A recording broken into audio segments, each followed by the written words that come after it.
Eh bien, bonjour à tous. Donc, il est 17h05, on va commencer. Donc, bienvenue dans ce webinaire numéro 7, organisé par la Fondation de l'Université Savoie-Mont-Blanc, avec le soutien de l'Institut de recherche de la Caisse des dépôts, qui est notre partenaire.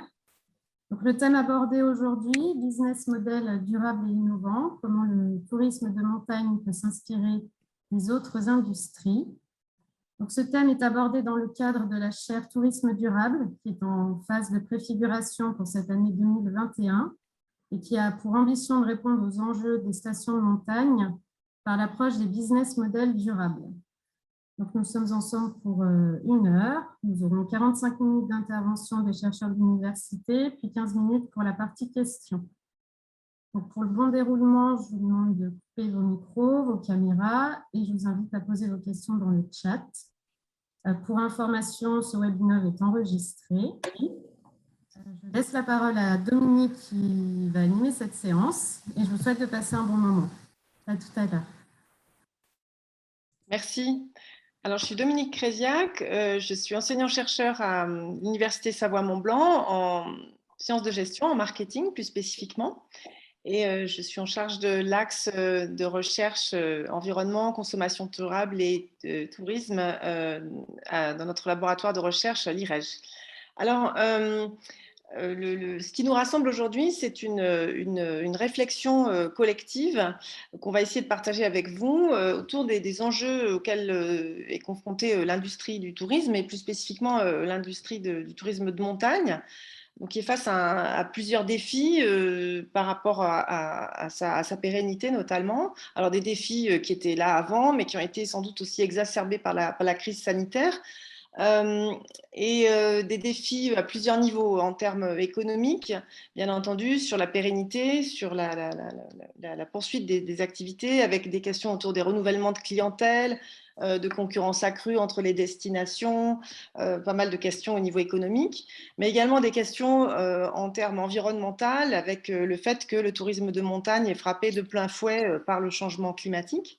Et puis des questions également au niveau de l'imbrication avec le territoire d'accueil qui font que le tourisme de montagne est également confronté à des enjeux par rapport à des questions sociétales et de lien avec les territoires. Donc, cette industrie, elle est engagée depuis longtemps déjà dans une réflexion sur son avenir, sur sa pérennité, sur la durabilité de son activité. Et c'est vraiment dans ce cadre-là que s'inscrit la réflexion qu'on va vous présenter aujourd'hui. Alors, la proposition qui va être faite dans ce webinaire, c'est de se dire, d'accord, le tourisme de montagne a des spécificités, bien entendu, mais c'est aussi une industrie. Et c'est avec cet angle-là qu'on va l'aborder, avec le principe de dire on va observer ce qui se passe dans d'autres industries en termes de modèles de business, en termes de captation de valeur, de création de valeur à différents niveaux. Et puis, on va voir si ça donne des idées, des pistes, des voies de réflexion stratégiques pour le domaine du tourisme de montagne. Et c'est justement la spécialité, ces thèmes-là, des intervenants d'aujourd'hui, Boris Bourgel et Romain Gandia, et je vais vous les présenter en quelques mots. Alors, peut-être qu'on peut voir leur nom, et voilà. Donc, mes collègues Boris Bourgel et Romain Gandia, tous les deux sont maîtres de conférences en sciences de gestion à l'Université Savoie-Mont-Blanc et membres de notre laboratoire de recherche l'IREG. Alors, Boris Bourgel est coordinateur scientifique de la chaire Tourisme durable à l'USMB en partenariat avec la Fondation. Il est responsable pédagogique d'une licence pro autour des activités touristiques de montagne et il est notamment l'auteur d'une thèse sur la performance sociétale des stations de montagne qui est tout à fait au cœur de notre sujet. Et Romain Gandia, quant à lui, avec le même statut, va orienter ses recherches autour des questions d'innovation en étant notamment le co-responsable scientifique de la chaire Innovation ouverte, Management 4.0 à l'ère du numérique. Il est chef de file d'un projet Interreg autour de l'innovation ouverte et de la prospective, et il est responsable d'un master informatique et management de l'entreprise. Donc, mes collègues vont se livrer à un dialogue finalement où Romain va présenter à travers des cas d'entreprise différentes formes de business models émergents, nouveaux, durables. Et Boris Bourgel va lui répondre en quelque sorte en montrant, en soulignant les possibilités et les pistes de réflexion sur le tourisme de montagne. Messieurs, c'est à vous. Je précise juste que je prendrai vos questions dans le chat et puis je les soumettrai à nos intervenants tout à l'heure, à la fin de leur intervention. Merci Dominique pour cette présentation. Bonjour à tous et à toutes. Ravi de vous retrouver pour ce webinaire. Alors, sans plus attendre, on va démarrer. Vous avez compris que le sujet de ce webinaire, ce sont les business models durables et innovants appliqués au tourisme de montagne.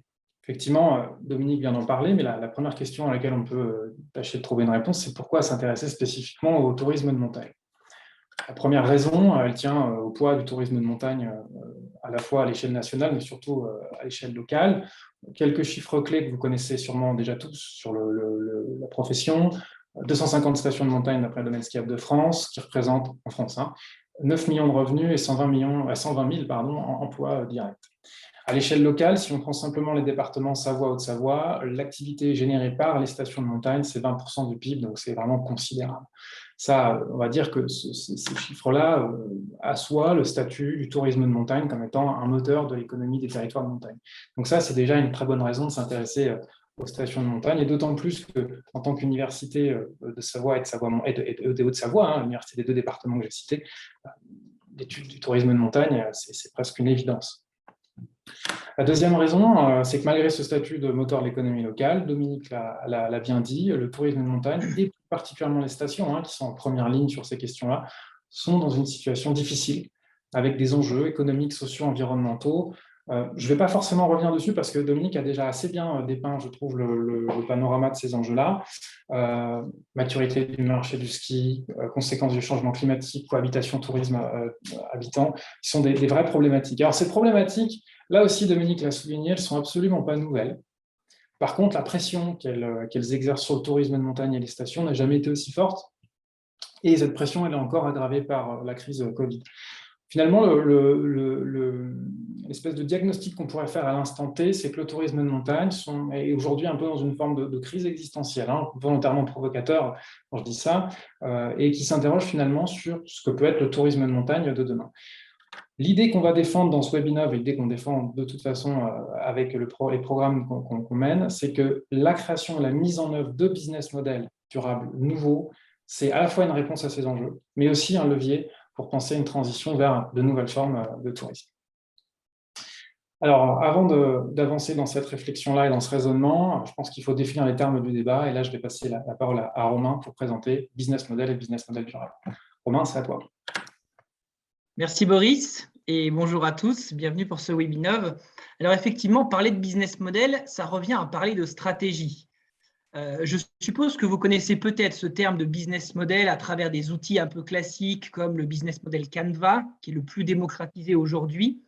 Et en fait, ce modèle cognitif, il va vous permettre de concevoir et formaliser la stratégie d'entreprise en réussissant à dépasser les outils qu'on avait jusqu'à maintenant. Les outils classiques de l'analyse de l'environnement de Michael Porter, les analyses aussi plutôt force-faiblesse, opportunité-menace, les matrices de positionnement, en se disant « je me positionne en dominant les autres par les coups, je suis seul contre tous ».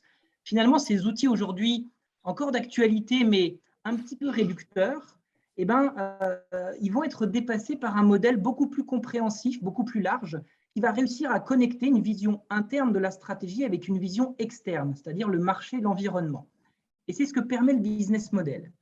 Le business model, finalement, permet aux managers et aux dirigeants de réfléchir à trois composantes essentielles de la stratégie: la création de valeur, la proposition de valeur et la capture de valeur. Donc, on remet au centre de la stratégie cette notion un peu de valeur.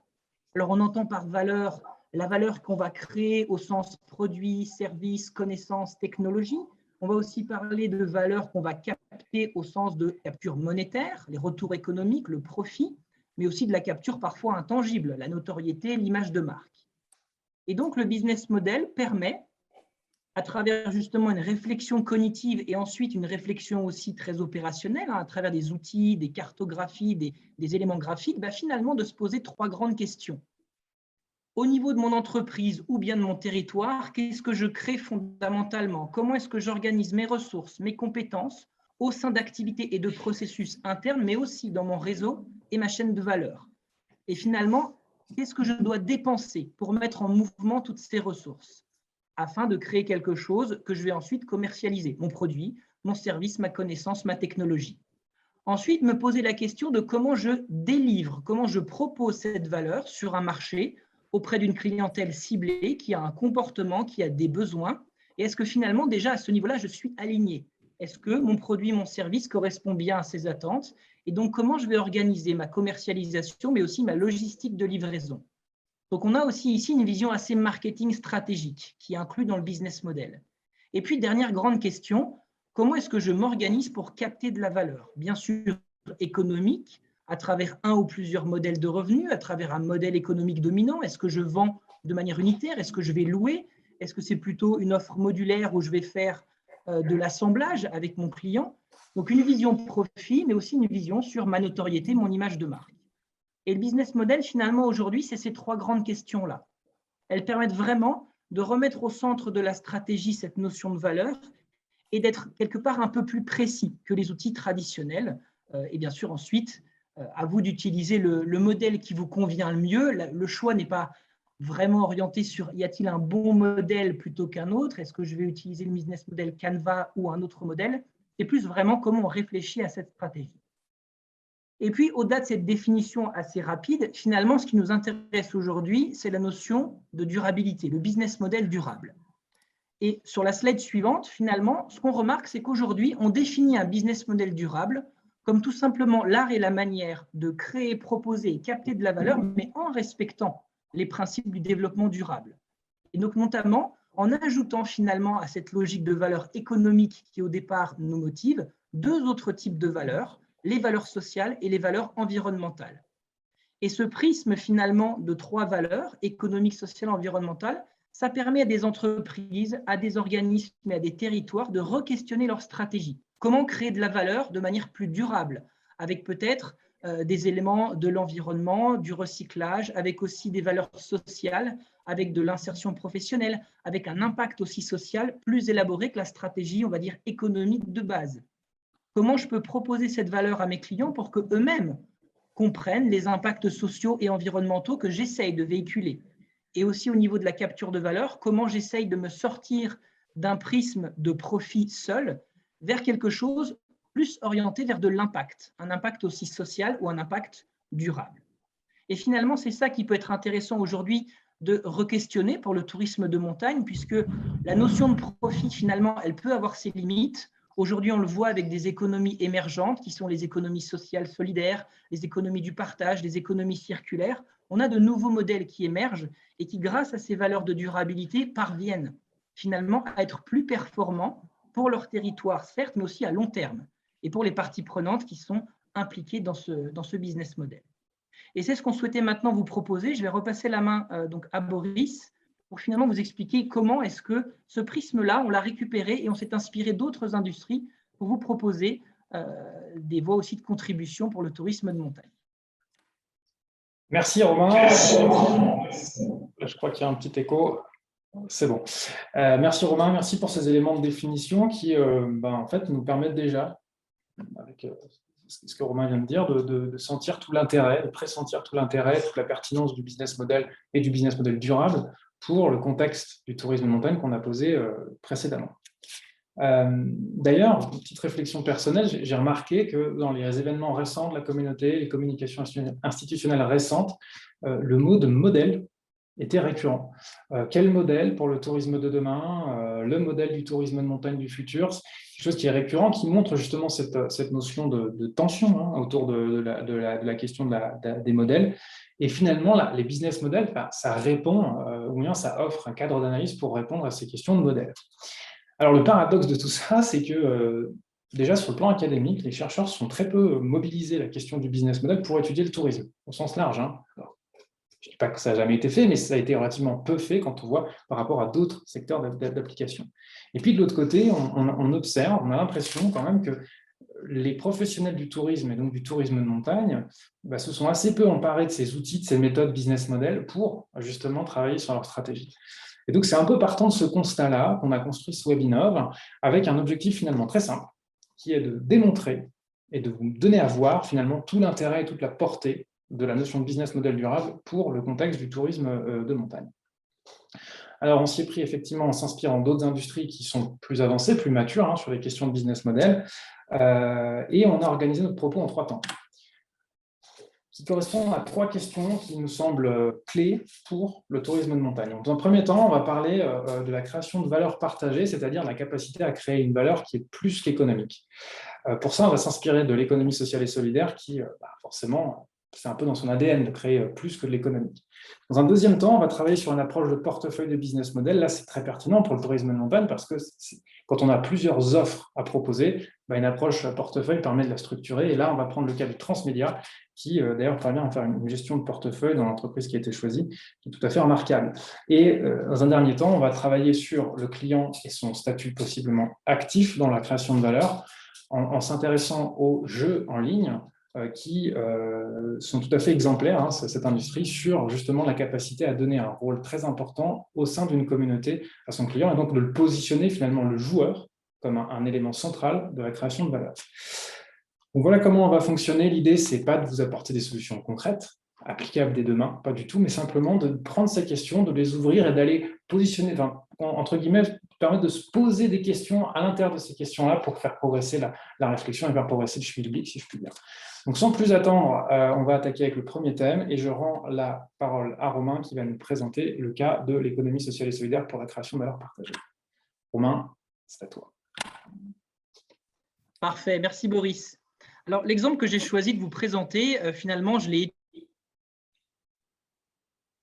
sur l'économie sociale et solidaire, et c'est le pôle recyclerie du Chablais, qui finalement est aujourd'hui en train de se mettre en œuvre concrètement, mais qui quand même est né d'une réflexion d'il y a à peu près 3-4 ans. Et finalement, l'exemple me semble intéressant parce que le tourisme de montagne, avant tout, c'est aussi un ancrage dans le territoire de la montagne. Et l'économie sociale et solidaire, elle aussi, elle cherche aujourd'hui à développer des modèles d'affaires, des business models, centrés vraiment sur son écosystème local, sur son territoire.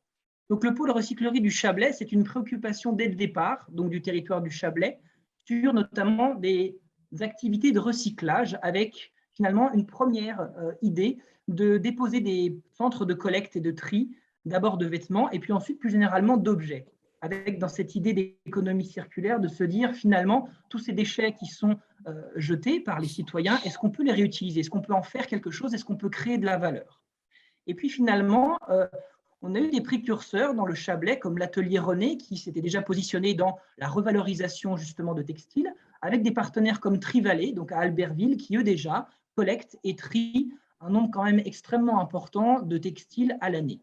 Et de cette préoccupation finalement du territoire, orientée quand même vers le développement durable, est née à travers aussi une collaboration d'acteurs locaux qui aujourd'hui regroupent quand même 7 structures de l'économie sociale et solidaire, un collège de citoyens avec 3 sièges et un collège de collectivités locales, est née une réflexion commune pour bâtir réellement une vision stratégique à l'échelle du territoire du Chablais.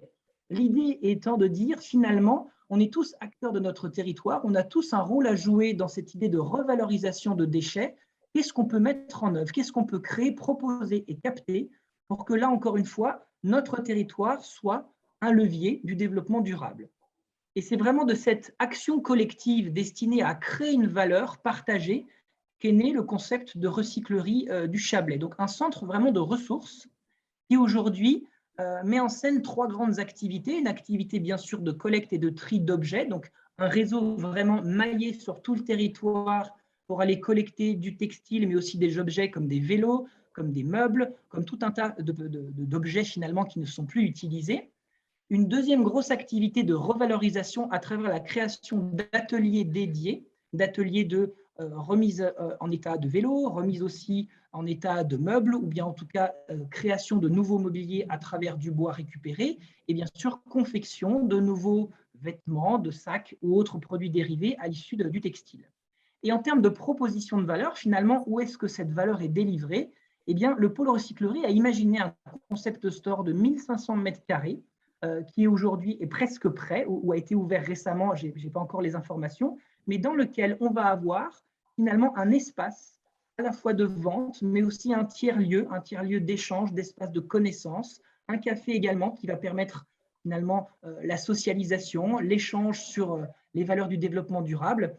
Et on a ici, au final, un exemple qui montre que le territoire, à travers une multitude de parties prenantes qui ont des valeurs communes, peut réussir à créer un business model qu'on va appeler un business model d'écosystème.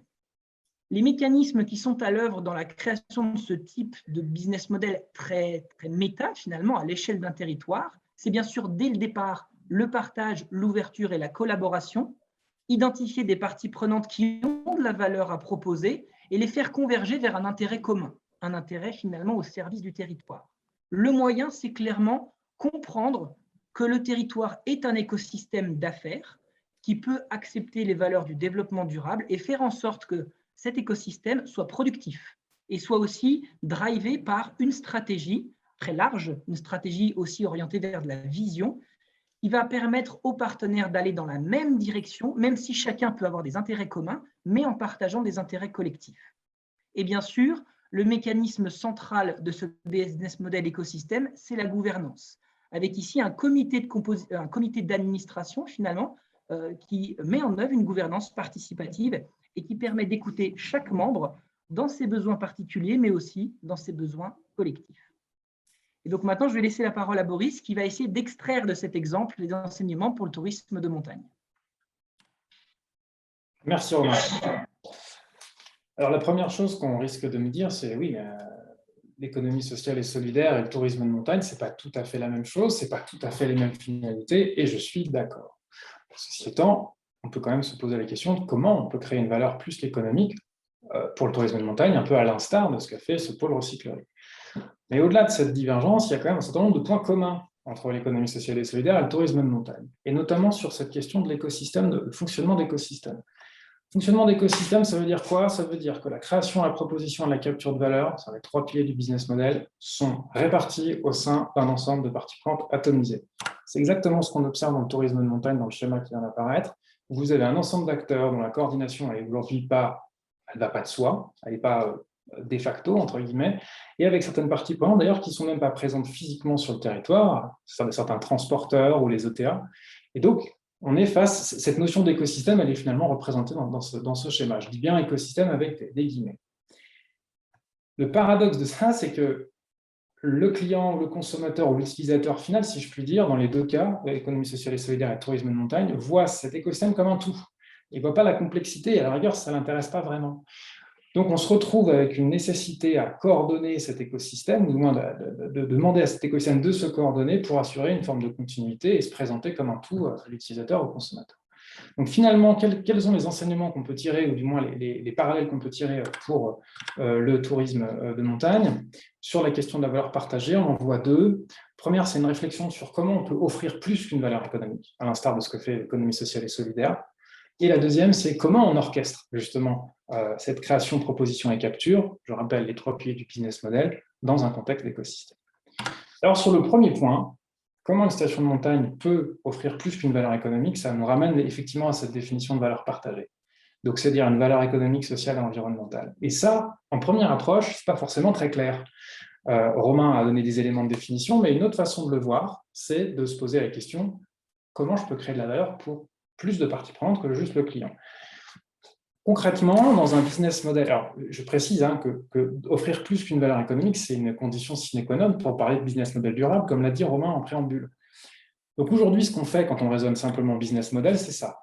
On organise une vision mission station, quand elle existe, autour d'une création de valeur pour un client. Point. Là, pour passer dans un niveau de création de valeur partagée, c'est-à-dire qui dépasse cette valeur économique, c'est un double élargissement en réalité. Ça consiste à considérer déjà, au-delà des clients, c'est toutes les autres parties prenantes, les acteurs du tourisme, les communautés locales, les communautés peut-être aussi possiblement plus loin, collectivités, associations, habitants, puis l'environnement au sens large. Et ça consiste également à se poser la question non pas seulement de la valeur actuelle, mais aussi des valeurs détruites, perdues et des valeurs potentielles. Et donc, en raisonnant de cette façon-là, l'idée, ce n'est pas de reproduire ce que fait l'économie sociale et solidaire, mais plutôt de reproduire la méthodologie pour se poser la question de savoir, derrière une offre touristique, est-ce qu'on ne peut pas envisager plus qu'une simple création de valeur économique? Ce genre de représentation peut être utilisé pour structurer une réflexion et simplement aussi se montrer, et possiblement déjà démontrer qu'à l'heure actuelle, le tourisme de montagne vient déjà bien créer une valeur au-delà de l'économique. faire l'hypothèse avec vous que si on applique ce raisonnement-là à certaines offres de certains de vos territoires, on va démontrer qu'effectivement, déjà aujourd'hui, vous offrez une valeur qui est plus qu'économique. La deuxième réflexion que je vous proposais d'engager, c'est autour de cette question d'orchestration. Romain a parlé de gouvernance. Effectivement, la gouvernance, ça fait est une partie importante pour pouvoir organiser cette orchestration de la création, proposition et capture dans un système, dans un écosystème. Ceci étant, la question de gouvernance, vous les maîtrisez déjà bien, c'est des choses que vous connaissez. Moi, je vais vous proposer de raisonner en termes de mécanismes liés aux 3 piliers du business model. En fait, l'idée, c'est de dire quoi? C'est de dire qu'à partir du moment où création, proposition et capture sont éclatées auprès d'un ensemble de parties prenantes, et bien simplement, comment on fait pour se coordonner sur ces 3 piliers séparément? Et donc, je vais vous proposer des mécanismes tout à fait concrets sur ces 3 piliers que sont création, proposition et capture. Alors, pour faire ces petites propositions qui sont plus des illustrations qu'autre chose, je me suis inspiré des travaux d'Armel Soleilhac, que je remercie au passage à la fois pour son travail et pour sa présence, pour parler de ces mécanismes. Donc, sur l'aspect création de valeur, là, l'idée, c'est d'arriver à faire travailler les parties prenantes ensemble pour assurer une continuité de service pour les utilisateurs, les consommateurs. On peut très bien imaginer, par exemple, un des enjeux forts, ça va être la rupture de charge pour prendre en compte la logistique du dernier kilomètre. Là, justement, les travaux d'Armel avaient montré un très bon exemple dans la station de Zermatt, où quand vous posez votre voiture dans la vallée, vous avez un train qui vous amène en station et votre hébergeur qui vous prend en charge dans des bus électriques. Donc, continuité totale du service, le client n'a rien vu, rien senti, si je puis dire, pas de rupture de charge, et finalement, c'est du sans couture. De la même façon, avoir un point d'accueil central à travers de conciergerie, que ce soit du physique ou du digital. Et effectivement, à mon sens, il y a quand même un très grand enjeu sur le partage des données dans un cadre d'une station, ce qui n'est pas évident, ce qui n'est pas chose facile, mais il y a quand même un enjeu autour de la data pour justement assurer cette continuité de création de valeur. D'autres mécanismes sur les propositions de valeur, on va pouvoir effectivement s'appuyer sur des plateformes de marque, de façon à ce que, par exemple, un client, quand il rentre dans un établissement ou un autre, il se sente quand même un petit peu au même endroit, une forme d'unité à la fois dans ce qu'il voit, dans les slogans qu'il entend, dans les logos qui sont utilisés, de façon à ce qu'il sache bien où il est. Alors, je prends l'exemple de Val Thorens United, qui est probablement une des plus belles réussites de ce point de vue-là en station de montagne, mais ce n'est évidemment pas la seule. Un point qui est important également, la communication institutionnelle pré- et post-séjour. Possiblement, un client à réserver auprès de différents prestataires. À un moment donné, il ne peut pas recevoir un mail de la part de tout le monde. Ça crée du flou, une forme de discontinuité aussi. Donc là, savoir organiser ces communications amont-aval pour parler encore là d'une seule voix. Et puis, évidemment, développer des offres communes qui viennent en fait maximiser les propositions de valeur, justement dans une perspective de synergie. Et sur les questions de capture de valeur, on pourrait imaginer des modes de paiement communs. Alors, je sais qu'il y a un sujet qui fait débat, mais c'est des fameux bracelets où vous arrivez en station, vous avez un bracelet, puis vous pouvez payer avec ce bracelet à plein d'endroits différents. Vous avez en fait une capture de valeur qui est globalisée et justement un partage des données. Donc, on voit bien les différents liens entre les différents piliers. Voilà, c'était vraiment quelques exemples concrets pour montrer comment, pour pas forcément se perdre dans des questions liées à la gouvernance, de quelle structure je vais mettre en place, quelle organisation, quel acteur pivot, simplement des choses concrètes qui peuvent être mises en place, même sans pour autant faire des révolutions au niveau de l'organisation de la station, en pensant vraiment toujours une fois sur ces 3 piliers. On passe au deuxième point sur le portefeuille de business model, et je rends la parole à Romain pour son exemple sur le transmédia. Romain, c'est à toi. Merci Boris. Alors, l'exemple précédent, finalement, donne une espèce de ligne de pensée, une ligne de conduite pour le territoire, pour le repenser de manière beaucoup plus homogène. Par contre, la question qui vient tout de suite après, c'est comment on mécanise ça, finalement, à travers une offre, à travers une collection peut-être de business models qui ne sont pas détenus que par un seul acteur. Et ça, c'est la vision du portefeuille. Alors, le portefeuille de business model est bien différent d'un portefeuille d'activités, puisqu'une entreprise peut avoir plusieurs activités au sein desquelles on peut avoir plusieurs business models. Donc, cette idée de commercialiser et proposer de la valeur pour en faire de l'argent, pour avoir un impact social environnemental. L'exemple rapide que je voulais vous prendre aujourd'hui est une société française basée à Roubaix qui s'appelle Ankama, spécialisée dans le transmédia. Et le transmédia, c'est l'art et la manière de combiner différents médias, différents supports médiatiques qui vont exploiter la même histoire, le même univers artistique. Et là, l'intérêt, c'est finalement de développer une narration globale dans laquelle on va pouvoir exploiter des morceaux de narration à travers du jeu vidéo, à travers des films, à travers de la série d'animation, à travers des ouvrages, des BD, des mangas et des produits dérivés. Et il en résulte finalement une vision de portefeuille de BM, mais dans laquelle les business models sont connectés. Et c'est ça le vrai intérêt d'un portefeuille de business model, c'est de réfléchir à peut-être un business model dominant, celui qui pourrait générer peut-être le plus de valeur économique ou d'impact social environnemental. Ici, dans le cas d'Ankama, c'est le jeu vidéo, qui rassemble aujourd'hui plusieurs millions de comptes utilisateurs actifs et génère 80% du chiffre d'affaires de l'entreprise. Et finalement, ce jeu vidéo, il est épaulé par des business models à la fois secondaires et tertiaires, mais qui sont tout autant de portes d'entrée dans l'univers narratif que finalement de produits qu'on peut délivrer. Leur objectif, par contre, c'est de ramener le client vers le business model dominant.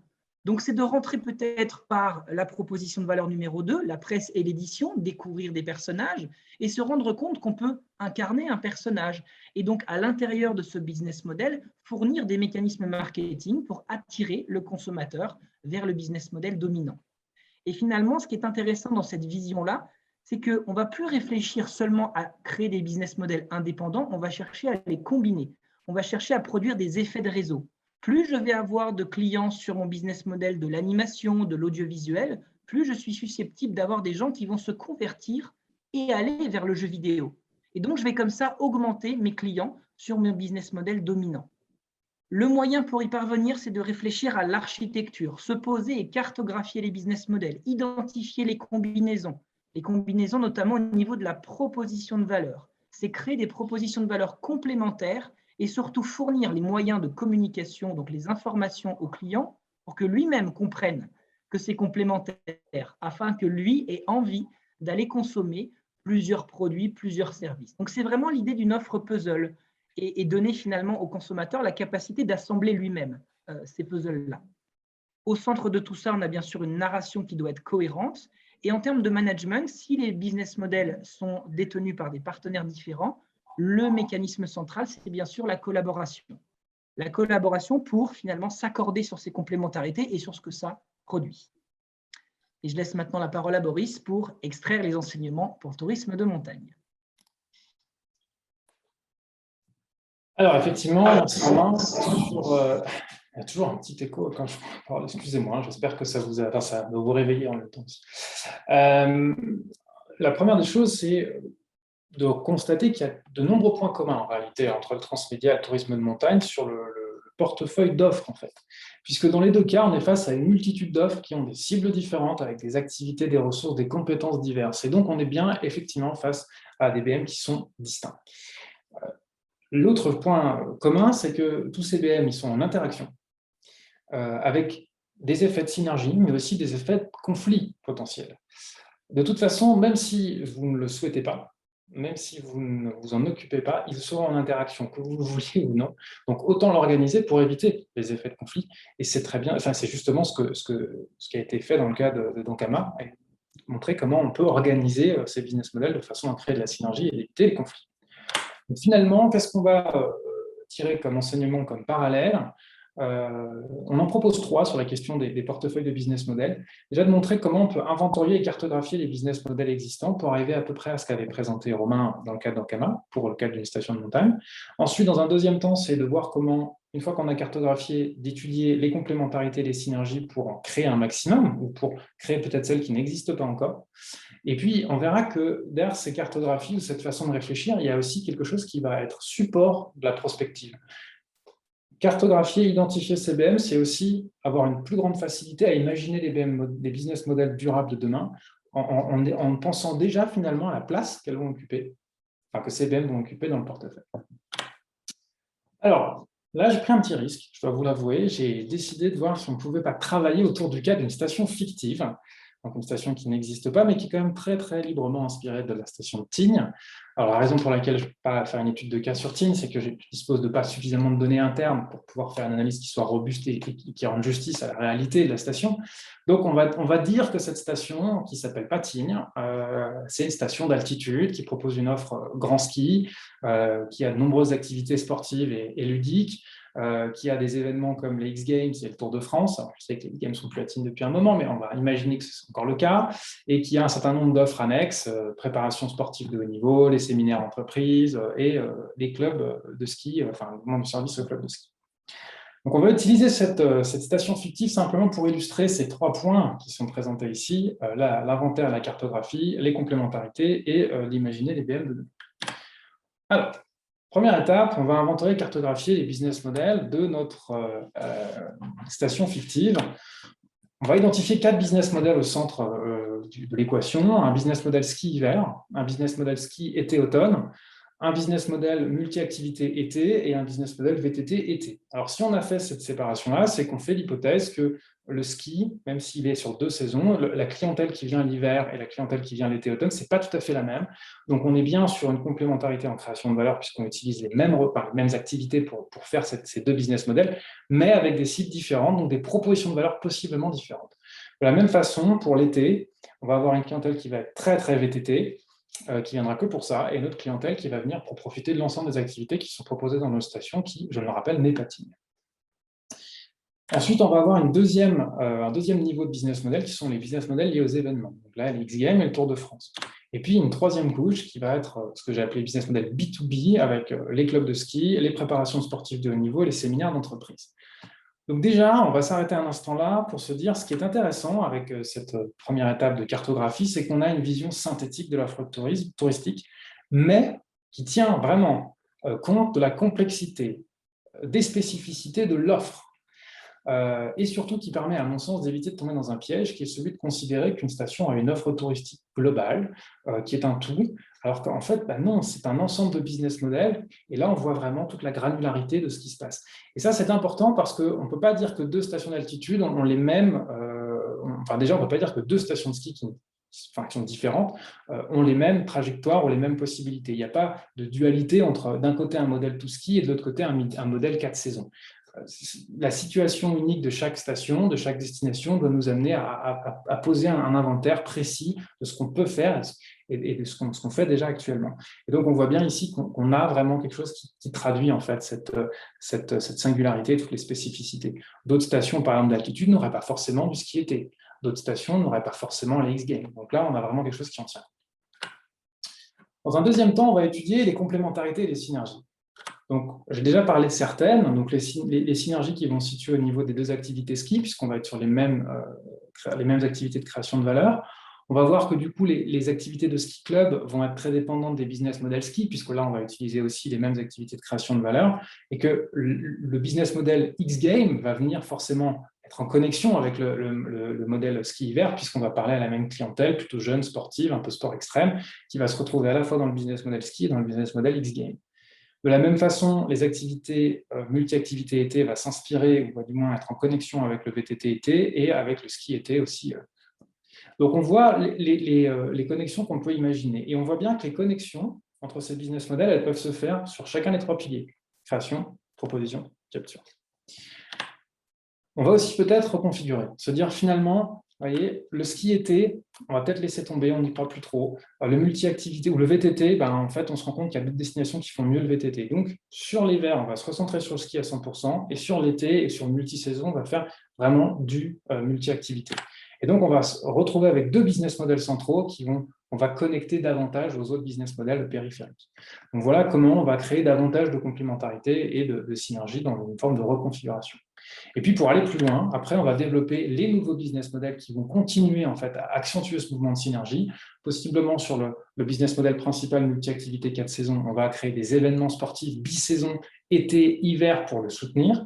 De la même façon, le ski-hiver, on sait qu'il y a un enjeu sur la captation de nouvelles clientèles jeunes. Alors, on va créer un programme de ski pour les jeunes, possiblement les jeunes défavorisés, pour favoriser l'accessibilité au ski pour ces personnes-là et retrouver justement cette notion de création de valeur sociale aussi derrière ce business model. Et on pourrait même encore imaginer ajouter une nouvelle couche de business model avec la notion de jeu vidéo qui pourrait être liée au business model X-Game, au modèle ski-hiver. Donc là, vraiment dans l'idée de créer une expérience ski, sport, extrême, qui se traduirait aussi dans un jeu vidéo team, enfin, d'autres stations qui n'est pas team, pourrait jouer un rôle important. Donc voilà comment, à travers ces questions de portefeuille, on peut jouer sur les business models et puis voir comment finalement, même cette notion de portefeuille nous amène à structurer aussi notre prospective en termes de business model pour structurer mettre de la cohérence à l'intérieur de tous nos business models. Troisième question, le rôle du client dans la création de valeur. Romain, c'est à toi. Merci. Alors, vous l'avez vu dans le cas Ankama, finalement, la notion de durabilité, on l'explore aussi par une communauté très impliquée, même si j'en ai pas trop parlé, puisque c'est justement l'objet de ce troisième exemple. Qui dit communauté impliquée dit quel est le rôle actif que l'on peut donner au client pour que lui-même contribue au business model, contribue peut-être à créer et voire même à proposer de la valeur. Et aujourd'hui, une industrie quand même est assez en avance là-dessus, c'est l'industrie du jeu en ligne. Il y a quand même la particularité de fournir quelque part des produits inachevés qui vont être progressivement complétés par la contribution des joueurs. Néanmoins, au sein d'une communauté de joueurs, aujourd'hui, la proportion de ceux qui contribuent à 80% de la valeur représente quand même une partie quand même assez infime. Donc l'idée n'est pas forcément d'impliquer tout le monde, mais ce qu'a fait Trackmania, qui est un jeu de simulation de course automobile développé par Nadeo, un petit studio de jeux vidéo qui depuis a été racheté par Ubisoft du fait de son succès, et ben, ça a été de travailler sur les statuts et les rôles et responsabilités au sein de la communauté, en imaginant finalement des comportements créateurs de valeur. Et pour ce jeu-là, Nadeo a identifié 3 grandes catégories de joueurs ou 3 grandes catégories de rôles, des rôles déjà de créateurs. La particularité du jeu était de fournir un espace ouvert dans lequel on pouvait créer soi-même son propre circuit. On pouvait également organiser des compétitions et les mettre en ligne pour que d'autres joueurs jouent et s'affrontent en compétition. Et donc déjà, le fait de créer un business model ouvert, ça suggère un lien actif du consommateur. Encore faut-il après le mécaniser. Donc des créateurs à qui on a donné des outils, des boîtes à outils, pour justement réussir, comme vous le voyez sur l'image en haut à droite, à créer des circuits et à finalement, là aussi, laisser exprimer une part de leur créativité pour ceux qui avaient envie de la faire. Pour ces créateurs, certains joueurs très très contributifs se voyaient même presque subventionnés au niveau du jeu. On leur fournissait gratuitement le jeu pour que du coup, ils continuent à contribuer. Pour la petite information, aujourd'hui, Trackmania, c'est plus de 5 millions de circuits. Donc, du point de vue de l'attractivité commerciale, c'est assez gigantesque par rapport à d'autres jeux concurrents. Ensuite, un deuxième rôle sur les compétiteurs, ceux qui, dans la communauté, avaient une capacité à organiser efficacement des compétitions. Et le fait d'ouvrir ce type de rôle a permis, aujourd'hui, d'avoir une dynamique de compétition 24 heures sur 24, 7 jours sur 7, puisque le jeu a été commercialisé à l'international. Donc, pour un joueur qui, aujourd'hui, souhaite acheter un jeu et se dit « je peux concourir sur 5 millions de circuits avec une dynamique quasiment continue », ça a quand même une forme de valeur commerciale par rapport à d'autres jeux concurrents. Et le dernier rôle sont les compétiteurs, ceux qui finalement n'avaient pas vraiment envie de contribuer, en tout cas en termes de création de valeur, et qui sont là simplement pour acheter le jeu et profiter des contributions des autres. Donc finalement, ce qu'on retient de cet exemple, c'est que le mécanisme d'ouverture du business model, il re-questionne comment mettre à contribution au sein de ma communauté de clients ceux qui veulent contribuer. Et surtout, comment essayer d'identifier comment faire contribuer ces clients-là, quel rôle leur donner, quel statut leur donner et surtout, quelle boîte à outils leur donner pour créer cette valeur. On a aussi derrière le principe des effets de réseau. Ici, plus les circuits étaient nombreux, plus les compétiteurs pouvaient organiser des compétitions intéressantes et plus derrière, on avait une dynamique de jeu là aussi incroyable puisque on avait des compétitions avec des circuits parfois extrêmement difficiles et d'autres très atypiques.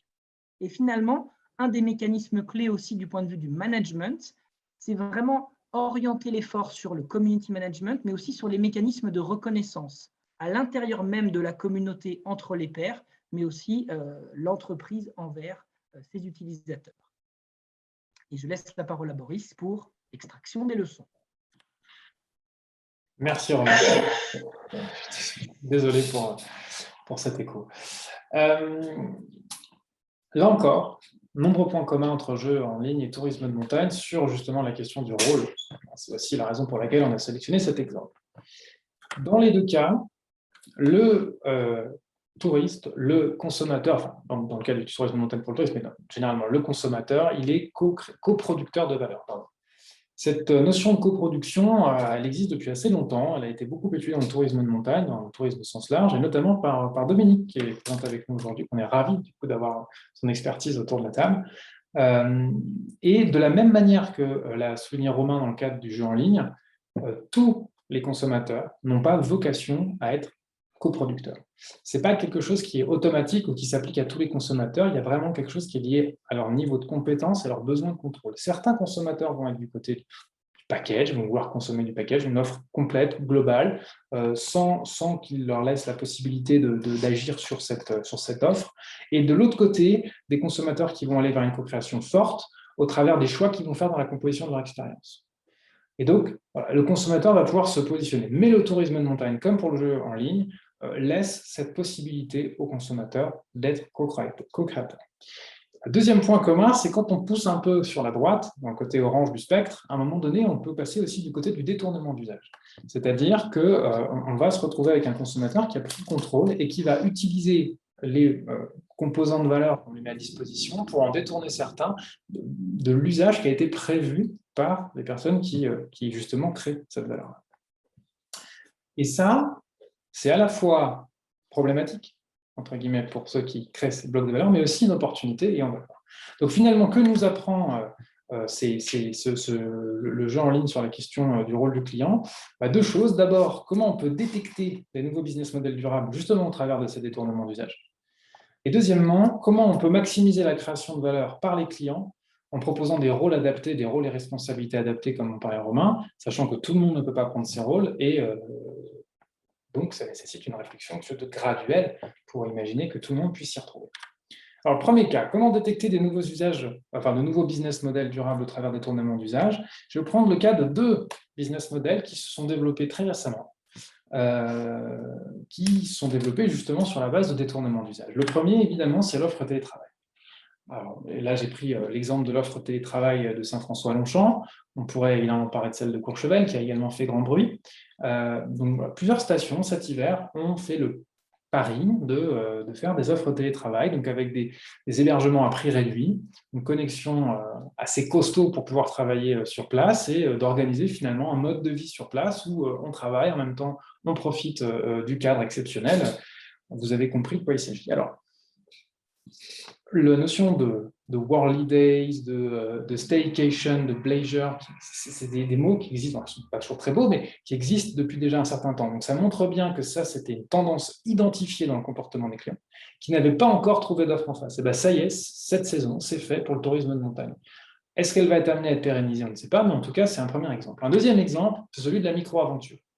Donc là encore, Chiloé, qui est une entreprise, j'ai pris cet exemple-là, qui s'est créée il n'y a pas très longtemps, et en plein boom, parce qu'en fait, elle part du principe que le touriste veut faire du tourisme, et là encore, je vais citer ce que disait Armel Soelac, anytime, anywhere, donc je veux être anytime, anywhere pour profiter à fond, me faire mon truc à moi, dans mon monde, et puis en me mettant des petits défis personnels, en progressant sur certains, la survie, d'autres, apprendre à se débrouiller dans la nature, etc.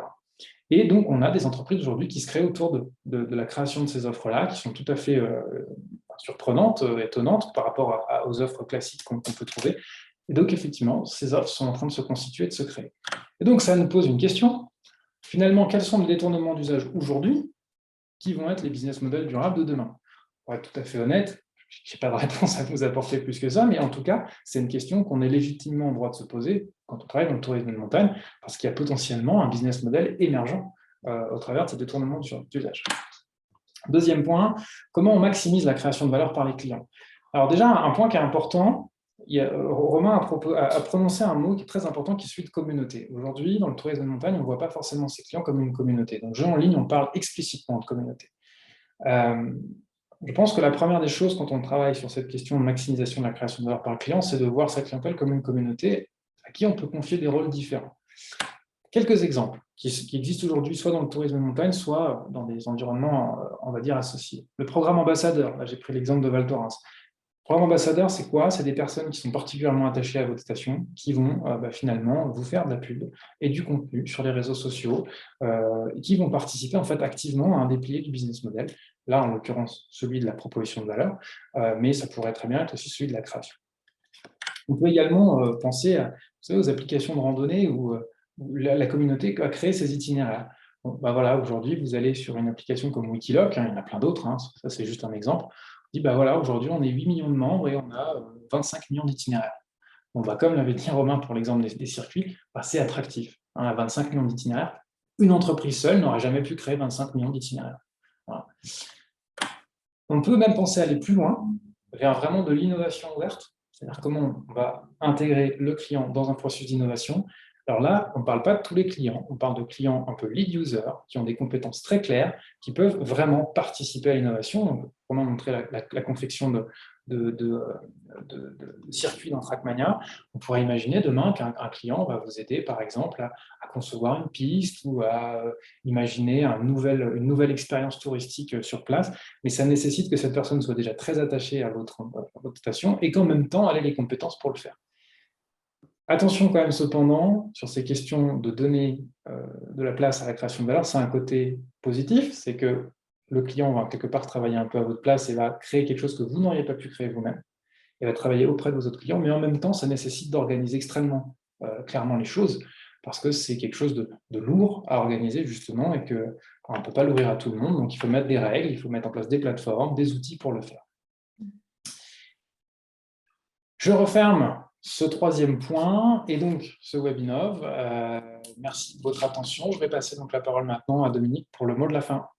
À toi, Dominique. Merci Romain, merci Boris.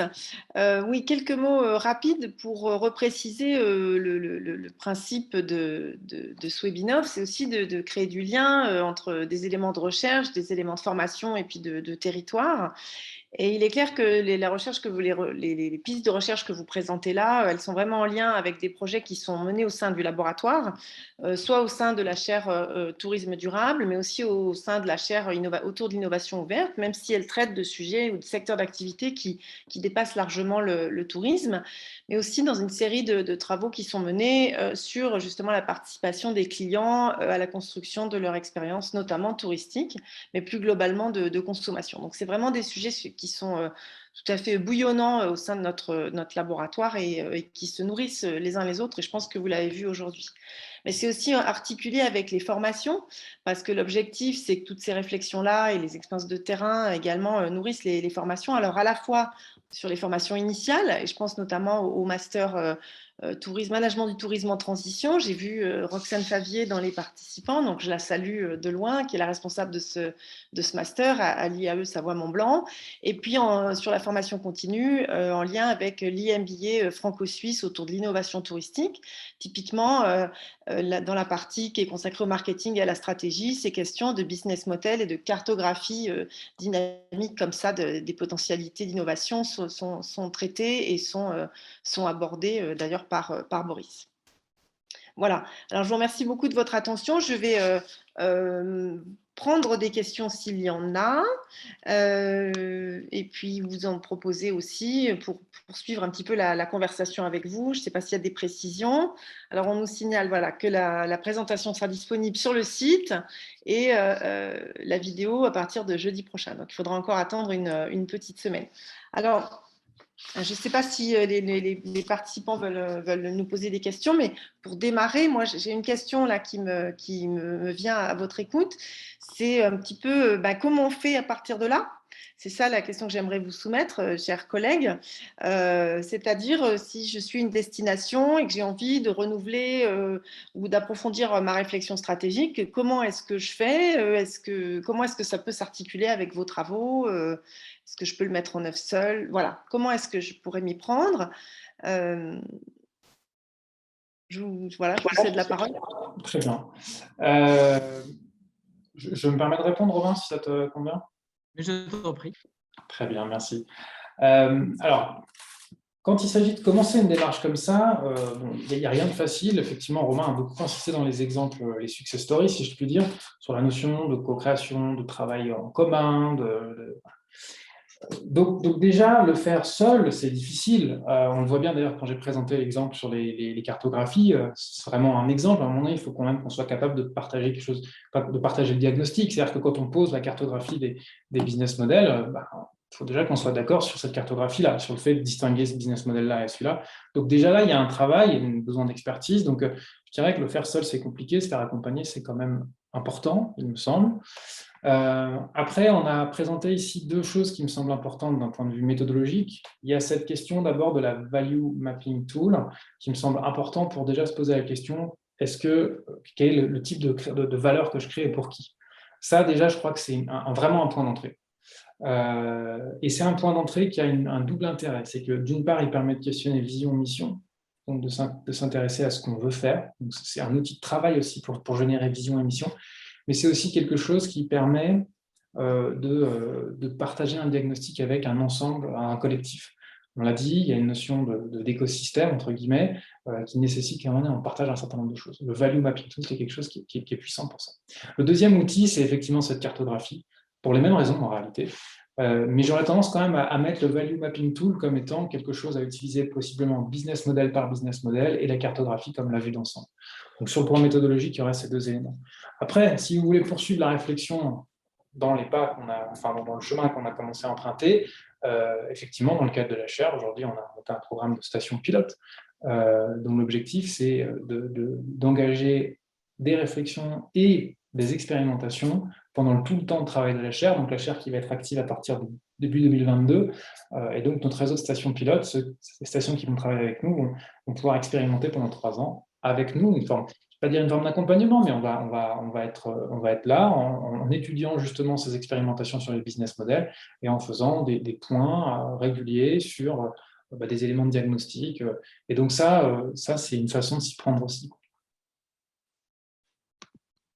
Alors, peut-on imaginer, je vous soumets d'autres questions, peut-on imaginer une cartographie de business model d'un territoire dans sa globalité au-delà d'une station? C'est-à-dire, est-ce qu'on peut peut-être imaginer des modèles emboîtés, quelque chose comme ça? Et est-ce que ça se fait peut-être sur d'autres industries? Alors, je me permets de répondre. Oui, tout est possible. Le problème ensuite, c'est la coordination, les coûts de coordination que ça génère. Mais aujourd'hui, vous avez le modèle de la Silicon Valley aux États-Unis qui fonctionne sur un espèce de méta-business model du territoire avec des axes de recherche extrêmement forts et qui finalement, à l'intérieur de cet énorme écosystème, va encore isoler des sous-écosystèmes par pôle de compétences, que ce soit l'intelligence artificielle, que ce soit la neuroscience, etc. Et va en fait faire comme ça des espèces d'agglomération d'écosystèmes de business model. La chose qu'il faut justement veiller à maîtriser, c'est ce qu'on appelle la notion de mise à l'échelle. Il y a quelque chose de très important dans le business model, c'est la notion de changement. Et dès qu'on met en changement des forces en mouvement qui, en plus, agglomèrent un nombre énorme de partenaires, bien souvent, le passage à l'expérimentation est extrêmement difficile. Et pour aller vers ces modèles très cartographiques, très écosystèmes, pour l'instant, le peu de recherche qu'on a montre qu'on a toujours intérêt à localiser un tout petit écosystème pilote très réduit avec des paramètres que l'on peut facilement maîtriser pour justement anticiper les risques, les dérives et les bonnes pratiques avant de répliquer ça sur une échelle intermédiaire, avant de répliquer ça sur une échelle encore plus grande. Mais par contre, la trajectoire qui vise demain à se dire imaginons, est-ce que le territoire des Deux-Savoies ne peut pas avoir lui-même un business model unique, durable du tourisme de montagne? Oui, ça peut s'envisager. Après, quelles sont les forces motrices à mettre à l'intérieur et comment expérimenter chemin faisant pour éviter la prise de risque trop importante? Et Myriam Davidovici nous propose dans le chat de dire peut-être que le niveau de station reliée pourrait être un niveau intermédiaire qui pourrait être gérable à ce niveau-là. On nous demande une question sur l'implication des habitants dans la construction de ces business models. Et je me permets d'élargir un petit peu avec l'idée de la collaboration. On sait que c'est une question qui se pose sur les territoires à travers tous les travaux qui ont eu lieu sur la gouvernance. Mais est-ce que dans d'autres, vous avez vu que ce type de réflexion était aussi des outils qui servent à la collaboration, qui permettent de la mettre en œuvre de façon un petit peu concrète? Alors, sur l'intégration, donc la question, si je comprends bien, c'est est-ce que c'est possible aujourd'hui, dans cette démarche-là, de faire participer… Je ne sais pas lequel d'entre vous veut répondre. Vous avez Ouais, c'est moi qui réponds. Est-ce que vous m'entendez? Oui, c'est tout bon. Bien. Donc, la question porte bien sur comment, finalement, on peut faire participer les habitants, ou d'autres parties prenantes d'ailleurs, à la mise en œuvre, à la conception de business model. C'est bien ça? Oui. Pour moi, sur le papier, encore une fois, je vais répondre un peu comme Romain, je vais faire une réponse finalement normand, rien ne s'y oppose théoriquement. Après, effectivement, la question de la mise en œuvre, elle est importante. Le point vraiment de départ pour participer, pour partager, pour créer un business model à une certaine échelle, c'est d'avoir quand même des éléments partagés, des points de départ. plus on met de gens autour de la table, plus ça va être dur d'avoir quelque chose de partagé. Donc ça va demander du temps, ça va demander de l'accompagnement, mais sur le papier, il n'y a rien qui s'y oppose. Par contre, la force de ce qui sera produit sera plus grande, parce que l'acceptabilité de ce qui sera fait, elle sera plus forte, notamment par les habitants. Donc oui, évidemment, je pense qu'intégrer les habitants à la réflexion, c'est important. La question, encore une fois, elle est sur finalement comment on le fait. Est-ce que c'est des représentants, comment on s'organise, et ça pose vraiment des questions de mécanisme. Et si je peux rajouter, pardon. Vas-y. Si je peux rajouter juste un élément, intégrer finalement les citoyens dans un business model de territoire, c'est tout à fait possible. On l'a vu avec l'exemple de la recyclerie du Chablais, ça se fait. La seule question, c'est est-ce qu'on veut les intégrer pour finalement satisfaire leurs besoins, ou est-ce qu'on veut les intégrer pour eux-mêmes leur donner un pouvoir de création de valeur dans le business model et en faire quasiment eux-mêmes des ambassadeurs du territoire. Et là, il y a des notions qui sont différentes, parce que intégrer des associations de citoyens ou des citoyens pilotes qui eux-mêmes sont un peu des lead users ou des citoyens avancés, qui vont servir ensuite de porte-parole et de relais pour dynamiser le business model en lui-même, ça c'est plus qualitatif que la simple écoute du territoire pour dire on se préoccupe de vos besoins pour éviter de faire des choses qui peuvent vous froisser. Et c'est vraiment dans la deuxième option que là, il faut bien réfléchir aux mécanismes d'intégration et encore une fois de contribution à la création de valeur. Et on peut aussi imaginer de décliner l'approche sur les rôles que vous présentiez tous les deux sur les clients finalement qui peuvent prendre des responsabilités différentes dans la création de valeur, et on peut imaginer ce type d'approche aussi par rapport aux habitants qui n'ont pas tous le même souhait d'engagement, mais qui en fait peuvent quand même avoir une envie de voir de façon lisible quelle est la stratégie du territoire dans lequel ils habitent. En fait, la réflexion qu'on a menée sur la clientèle, c'était plus un zoom sur une partie prenante qui est quand même particulièrement importante, puisqu'on la place très souvent au cœur des débats. Mais à partir du moment où on est dans une création de valeur partagée, ça veut dire qu'on crée aussi de la valeur pour d'autres parties prenantes. Et donc, la question du rôle de cette partie prenante, elle se pose de la même façon, avec le même type de mécanisme. Simplement, on a plus de facilité à l'imaginer avec un client qu'avec un habitant aujourd'hui, mais pourquoi pas. Ce qui est très intéressant et enrichissant de l'approche business model, c'est de se poser la question sur ces trois piliers: création, proposition, capture, et de se dire finalement le rôle il se joue où. Est-ce que l'habitant, on lui donne un rôle de création de valeur? Si demain on imagine, on délire un peu, mais on imagine qu'on met en place une expérience touristique où l'habitant a un rôle à jouer, propose en fait de la valeur. Soit parce qu'il est impliqué dans l'expérience touristique, parce qu'il est en contact du client, parce qu'il fait partie de la chaîne finalement de la valeur sur place, et à ce moment-là, on a vraiment un rôle actif avec les mêmes préoccupations, sur le troisième point qui a été donné. De la même façon, on pourrait dire, est-ce que le client, l'habitant n'a pas un rôle à jouer sur la proposition de valeur, en forme de relais de l'offre, etc. Donc voilà, cette réflexion de trois piliers, elle enrichit en fait la discussion.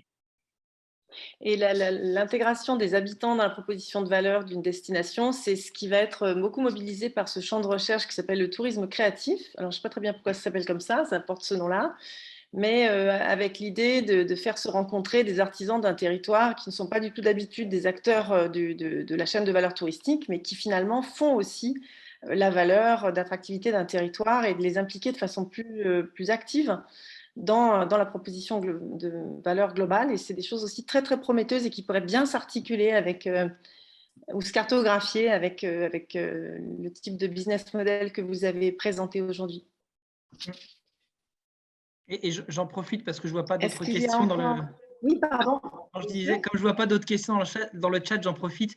Il existe aujourd'hui des modèles comme ça dans le no-tourisme, où on l'a déjà vu, des associations d'habitants sauvegarder des parcelles de vignes qui allaient être arrachées, s'adosser à des producteurs et finalement revaloriser ça sous la forme de no-tourisme pour inclure une dimension d'héritage, de patrimoine et d'histoire.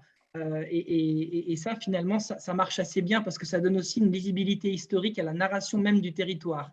Et ça inclut les habitants qui deviennent des ambassadeurs, qui peuvent ensuite aussi, pourquoi pas, prendre en charge des animations, faire des visites de musées aussi du territoire. Et donc, ça peut fonctionner, tout à fait. Alors là-dessus, j'en profite pour refaire un appel du pied à notre collègue Roxane Favier qui a fait sa thèse sur le no-tourisme.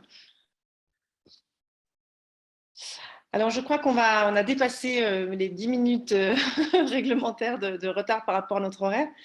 Je voudrais remercier à nouveau tous les participants et mes collègues qui nous ont présenté ce sujet. On a hâte de voir la suite, de voir les expérimentations qui vont pouvoir se mener avec les stations pilotes. Le message, je crois, aux participants et aux gens qui vont peut-être visionner ensuite, c'est de ne pas hésiter à contacter la chaire pour lancer des collaborations, des discussions, des controverses peut-être. On n'est pas obligé d'être toujours d'accord pour faire avancer cette connaissance et ces enjeux. Merci à tous. Merci à tous. Merci à tous. Merci Dominique, merci Romain, merci Boris. Merci pour votre participation. Merci à notre partenaire, l'Institut de recherche pour la Caisse des dépôts. Comme je vous disais, les documents de présentation, enfin, comme le disait Dominique, seront disponibles sur le site de la Fondation de l'Université. Et puis, on vous souhaite une belle soirée.